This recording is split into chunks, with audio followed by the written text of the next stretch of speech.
আসসালামু আলাইকুম। স্বাগতম জানাচ্ছি সাদিয়া সুলতানাস কুকিং ওয়ার্ল্ড চ্যানেলে। আজকে আমি আপনাদের সাথে শেয়ার করব পাকাল মাছ রান্নার রেসিপি। প্রথমে আমি পাকাল মাছগুলোকে কেটে পরিষ্কার করে ধুয়ে নিয়েছি। এখন দিচ্ছি হাফ চামচ হলুদ গুঁড়া, হাফ চামচ লবণ, 1 চামচ সরিষার তেল। সব কিছু ভালো করে মাছের সাথে মাখিয়ে নিতে হবে। তেল গরম হয়ে গিয়েছে, এখন মাছগুলোকে উল্টে পাল্টে ভালো করে ভেজে নিতে হবে। মাছ ভাজা হয়ে গেলে উঠিয়ে নিচ্ছি।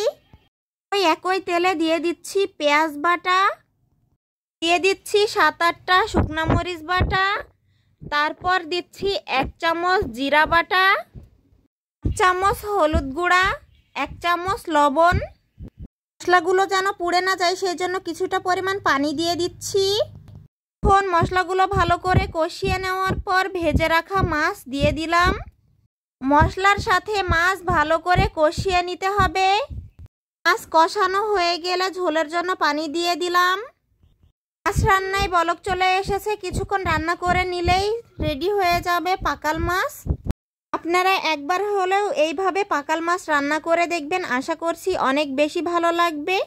ভিডিও ভালো লাগলে প্লিজ একটা লাইক দিয়ে দিবেন, চ্যানেলটাকে সাবস্ক্রাইব করে পাশে থাকবেন। আল্লাহ হাফেজ।